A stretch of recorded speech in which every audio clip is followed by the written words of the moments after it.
As a society, we are wealthier every year, yet we are not any happier. Why? At this moment in my life, I have everything that I ever wanted. I live in a beautiful city. It's called Montreal in Canada. It's peaceful, it's gorgeous. I live in an amazing neighborhood. It's an artistic neighborhood with all kind of events and artistic murals all over the place and flowers and this and that. I live in a spacious, comfortable apartment. I have great neighbors and I have all kind of devices that make my life easier. Yet, I'm not completely happy. Sometimes I feel lonely. Sometimes because I browse through social media, I feel envious of other people.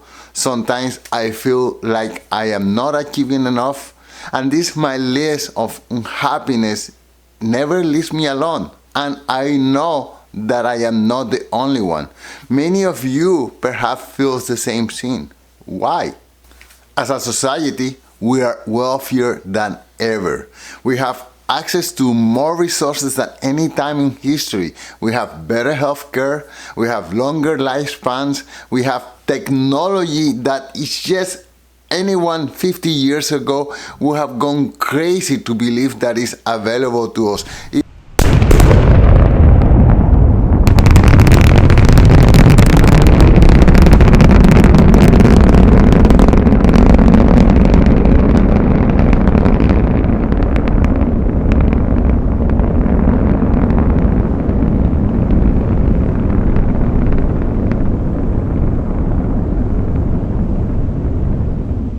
Even 5 years ago, we didn't have things like ChatGPT or artificial intelligence.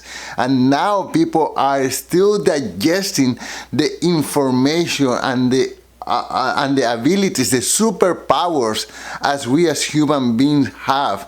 The ability to know everything at an instant. And yet we are unhappy. Why? How do I know that people are unhappy?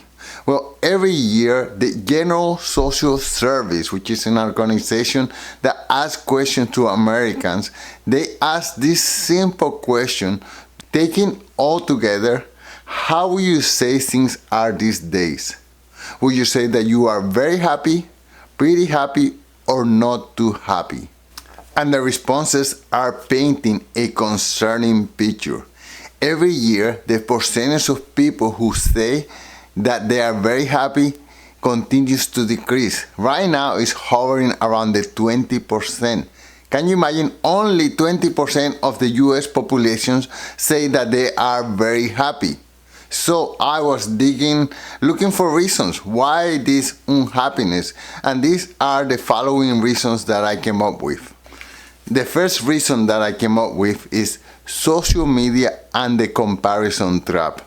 Social media is constantly bombarding us with curated versions of other people, and we are comparing the highlight reels of other people with our everyday life. And we compare ourselves with influencers, people who take hundreds of photos in order to look natural, like if that was what they do every day. They look beautiful, they go to expensive restaurants or coffee shop, they buy only luxury items, and we continue comparing ourselves with these people, with the movie stars, with the billionaires, and even with our friends, people who we know that that's not the reality, yet we compare what we see in social media, their highlight reels of their life, with our everyday life. So we feel inadequate. We feel like we are not earning enough. We feel like we are not traveling enough. We are feeling like we are not experiencing life at the same level as everybody else. And we feel like we are missing out. Number 2, wealth flexing and financial inequality. Yes, our economy is growing, and every year millions of people are getting out of poverty. We are experiencing global prosperity. Even though the news and the media doesn't give us that impression, as a society, we are wealthier today than we have ever been. But there is another thing, is that the gap of wealth inequality, it continues growing. Because now we have the internet. Let's say that I am an OnlyFans model. I am beautiful and I have beautiful, you know what I mean, right? Okay, so I display that over the internet and I get millions of likes and donations. Now, as a girl somewhere in nowhere, I can be earning millions. And I get the impression, how is it that this person is just getting millions of dollars just by flashing, you know? And it's hard to understand, right? But we don't know about the hundreds of thousands of other girls who are doing the same thing and who are struggling. So in the internet is a winner takes all mentality. I could be a musician, right? And most musicians, they don't earn enough to make a living. But those who do, man, they do quite well. The Taylor Swift of the world, they dominate the whole Spotify playlist, and everyone give a few cents to Taylor Swift while all the other musicians are starving to death. So, I mean, I'm exaggerating. They are not really starving to death. They have their part-time jobs or whatever, but life as a musician is difficult.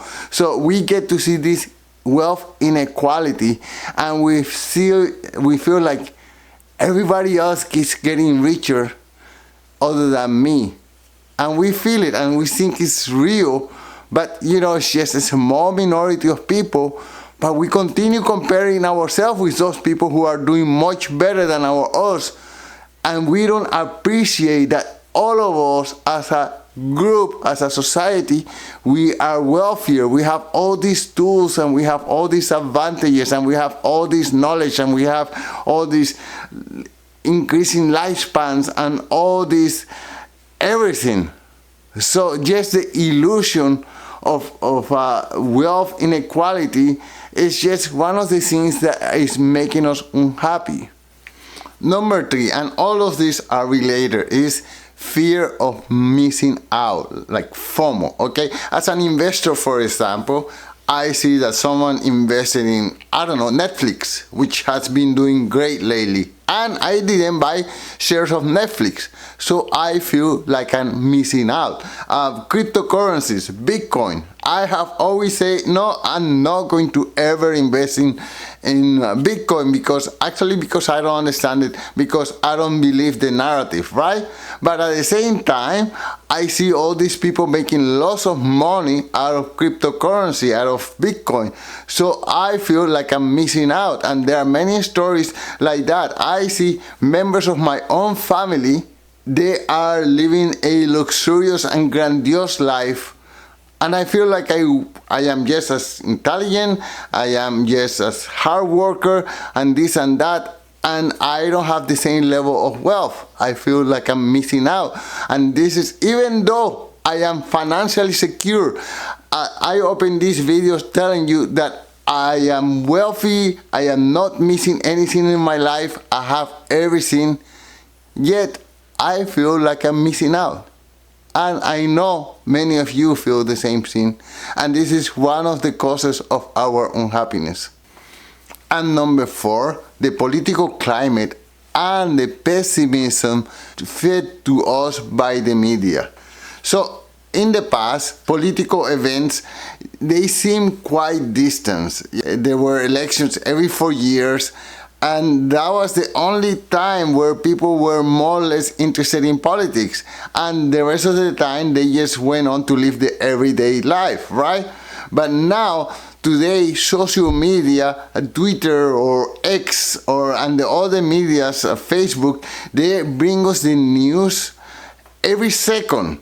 We are aware of every scandal, of every injustice, of every controversy, even magnified and exaggerated by the media in order to get more clicks. And the news cycle is 24/7, and we feel more anxious, we feel anger, we feel divided, and it's just more difficult to remain optimistic when you have all this constant bad news being fed to us in order to keep our attention. And this is something that the only solution perhaps is to be less aware of the news. If you have a TV, turn it off. I have to learn how to be less on Twitter. I give myself the excuse that I want to look for ideas to write new blog posts. But the fact is that I am addicted, and many people are addicted to this news cycle, and the best thing that we can do is just turn it off. So knowing all this, knowing what is it that makes us unhappy, what is the path to happiness? Well, the path to happiness is quite simple. First of all, we have to build meaningful relationship. We are getting away from face-to-face relationship, and we are becoming more and more dependent on our digital relationships. But that's not fulfilling enough. We have to go out and make an effort to make people face-to-face. I'll give you an example of things that I do. I go regularly to yoga classes, and I have like a community of yogis with whom I practice. I am a salsa dancer, and every weekend I go and dance a little bit of salsa. I am an event photographer, and I am just happy whenever I get a gig. I get about 1 gig every weekend, and I'm just delighted, not so much because I'm earning some money, but because I get to share 4 or 5 hours of my time with other people and provide something of value. So meaningful relationship. Then the second thing is to have purposeful work. Do something that is meaningful to you, something that you love. I put myself as an example again. I love making these videos. I love writing blogs. So I feel like I am feeling a purpose in my life, and that I am being of use to other people.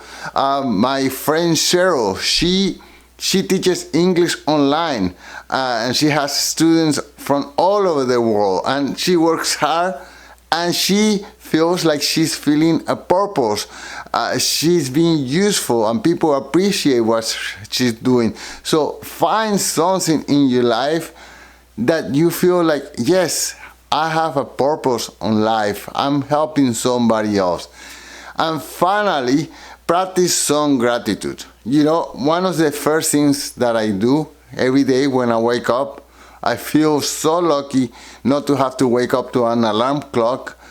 And I wake up when my body tells me to wake up, and I say thank you.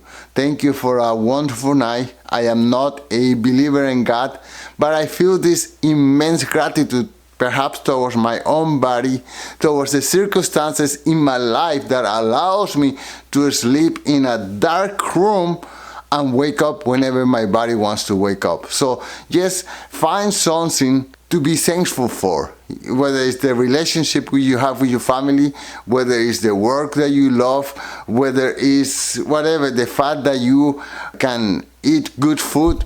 I'm sure if you dig a little bit deep, you will find plenty of things to be grateful for. So my final thoughts are these.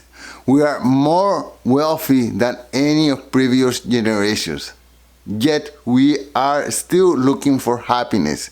And the answer is not to reach for more money, more status, more possessions.